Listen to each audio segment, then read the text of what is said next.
So we'll start with Dr. Lam Quan.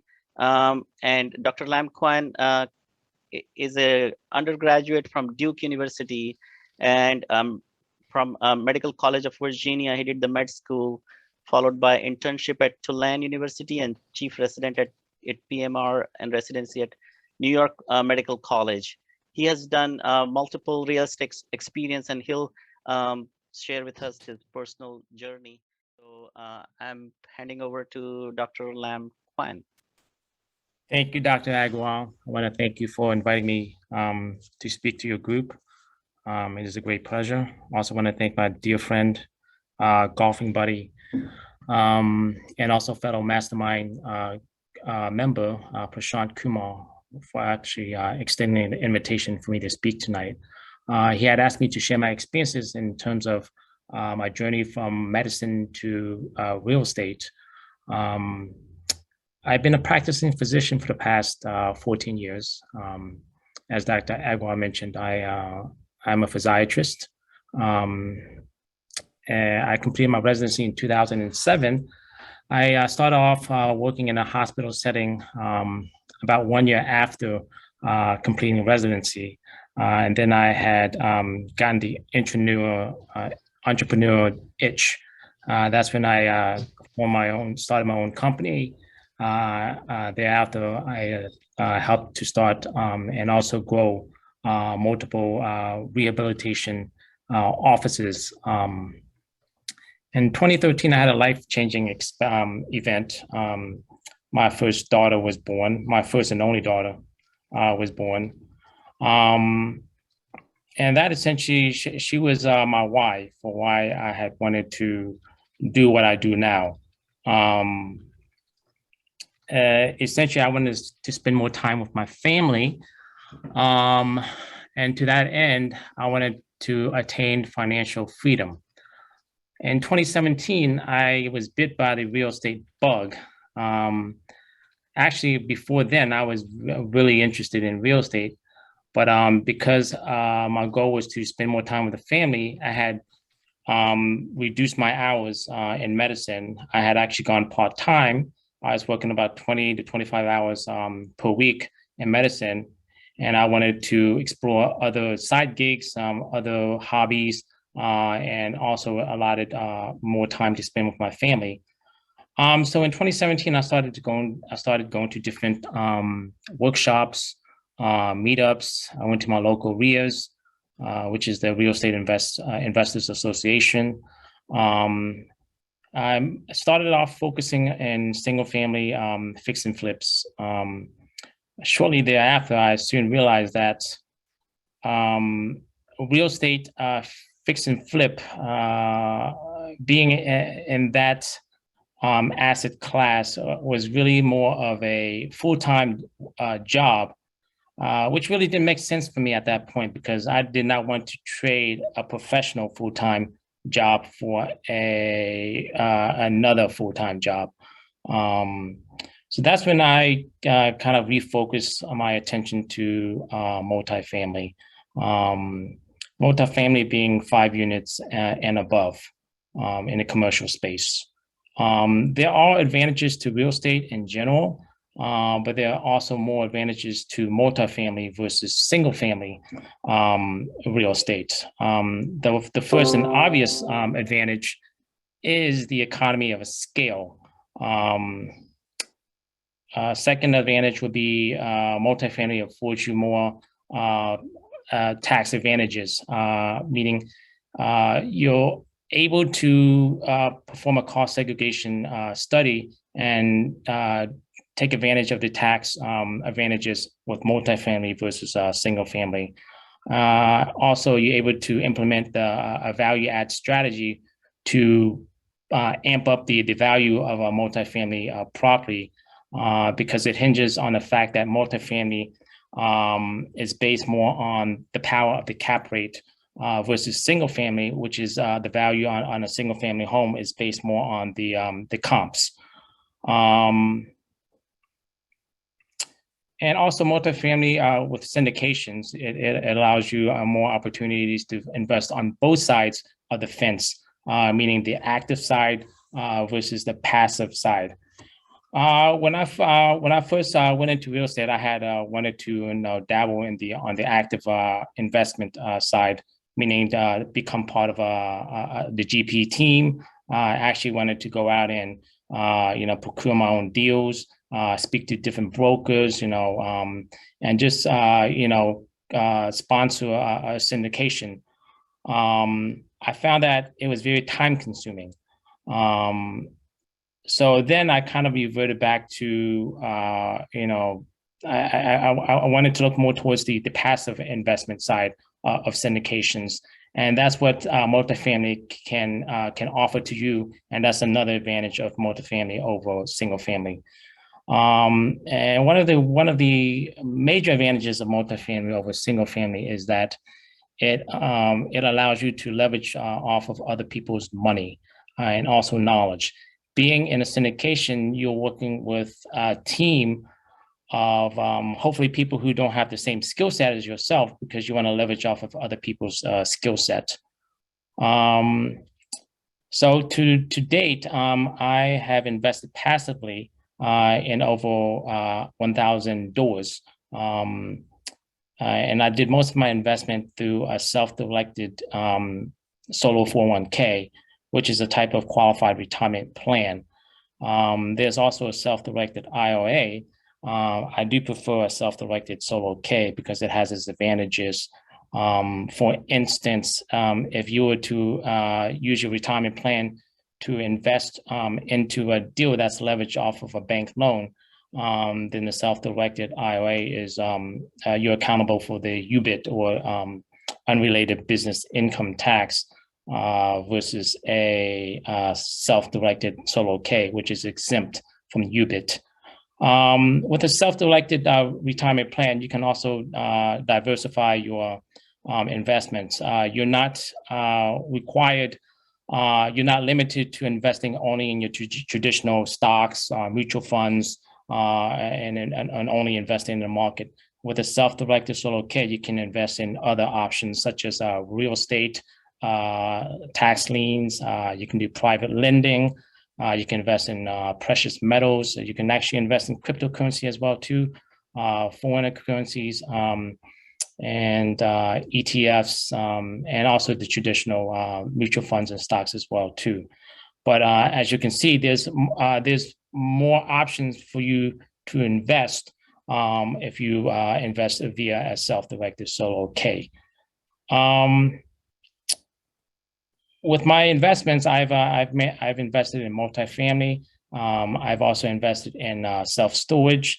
I've looked into mobile home communities and also real estate developments. Those are different options that you can invest in with the real estate asset class. With that being said, I promised Dr. Aguilar that I won't talk much. But I'd like to hand off the baton to my good friend. As I said, I met Prashant a few years back. We were bumping into each other at different local meetups. I met him at a conference. Have since known him to be a very close and dear friend of mine. As I said, he's a member of my mastermind group. So we often bump ideas off of each other and give each other advice.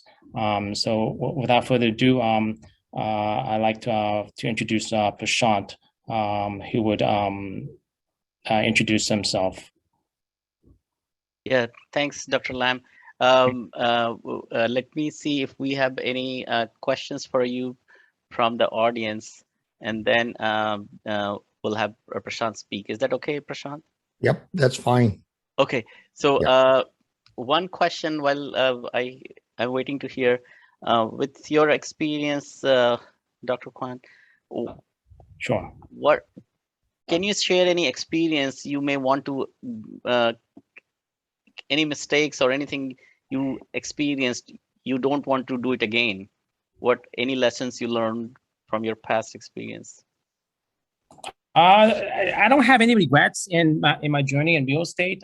As I said before, I originally wanted to get more involved and be an active real estate investor, but just given my profession, and as we all know, we tend to be very busy with our careers. Just dedicating the amount of time to put into real estate was very prohibitive because of our career. But along the way, I've learned a lot. I think the best investment that I ever made was investing in myself, in my education, and I have no regrets. Great. Okay, I don't see any questions. Anyone I have a question. Please go ahead. Yeah, I'm just Can you wondering. introduce yourself again? I know you, Daniel. I'm Daniel Rubin, and I have a question for you.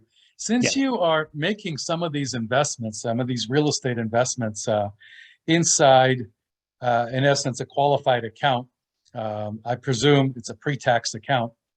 Correct. Aren't you forsaking some of the advantages, some of the wealth building advantages of real estate? Example, some of the things that you mentioned, the depreciation, the fact that you can 1035 into another piece of property and all. Aren't you forsaking all of these tax advantages by putting it inside that wrapper? Dr. Rubin, you bring up a very good point, and I've actually got a question on this on a prior seminar. Yes, essentially, a qualified retirement plan is a tax shelter, and real estate in itself is also a tax shelter because you get a lot of tax advantages. So if you're putting your investment in real estate into a qualified retirement plan, it kind of negates each other. Right. But the advantage of investing with a qualified retirement plan is there's any profits that you make off of that investment is tax deferred, okay? Right. And depending on the account through which you invest, because for my self-directed solo K, I have two components.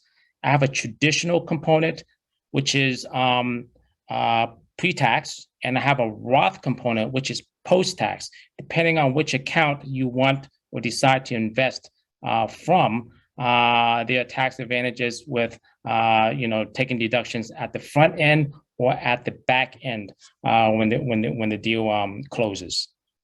But without, you can also invest in real estate without going through a self-directed solo K. In that sense, you can take advantage of the depreciation and the passive losses.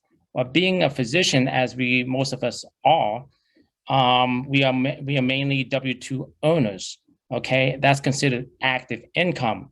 Without having the tax status as a real estate professional, you cannot utilize the passive losses from depreciation to offset your active income. In order to do that, you would have to qualify as a real estate professional, which Prashant is, and he can go over in more detail of how he takes advantage of that. But essentially, with that tax status as a real estate professional, you can take all your passive losses and offset any type of income, including active W-2 income.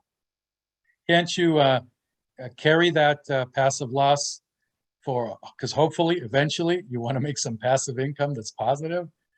Yes, okay. So say if you invest into a syndication, okay?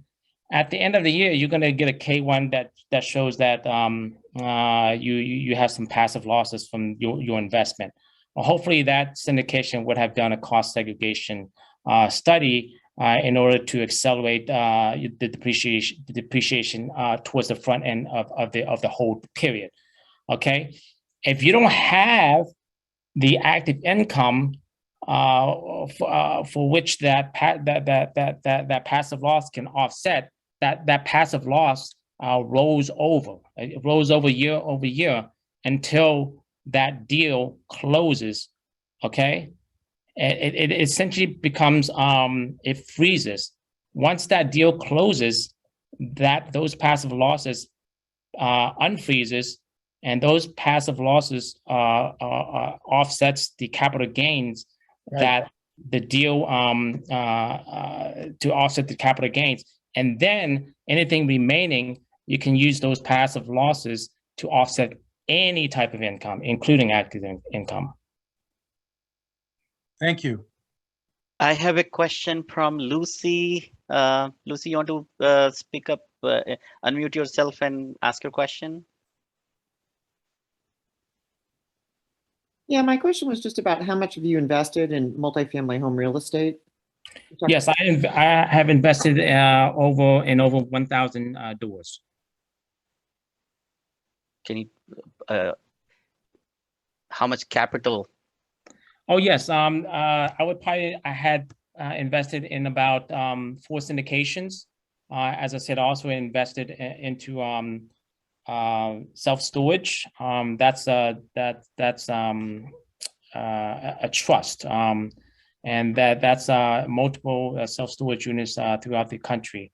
In total, I think I've invested about $250,000 in these investments. Great. Vishal Dubey, do you want to introduce yourself and ask your question, please? Yes, hi. I'm Vishal Dubey. I don't invest typically in real estate with the syndication, but I do have investment properties. The question, Dr. Quan, for you was, you mentioned self-directed 401k. Correct. That's an interesting point that you have introduced, but I don't know how to do that, because typically from a self-directed 401k, you can only invest in stocks. I don't know how you are able to invest in real estate, if you can share. Yes, I created my self-directed solo 401 through a third party. If you go on to Bigger Pockets, there are different resources that you can connect with a third party that'll help you create your own self-directed solo 401k. I don't want you to confuse yourself with a self-directed 401k through a broker, because you do not have checkbook control. Okay, you want to create a self-directed solo K with checkbook control, whereby there is no middleman, there is no brokerage. You are your own trustee of the trust account that holds the funds for your retirement plan, and that can be created by a third-party company. And there are many third-party companies, and and I can refer some of them. Companies like checkbookira.com. If you go there, there's somebody by name Jordan. You can schedule a call with them, and they can explain this to you very clearly. They can move your money into your solo 401k, and it's a trust basically. And then you open an account in a bank for that trust, or solo401k.com. Yeah. There are many such companies who can do this for you. One last question or kind of comment I had from Corinne Henderson. You can't capture depreciation in solo. Dr. Kwam, you had any? Yes, you cannot take advantage of the depreciation passive losses if you invest via your self-directed solo K. That's going back to what Dr. Rubin had mentioned. You cannot put a tax shelter in a tax shelter, because it kind of negates the advantages of both those entities. Okay.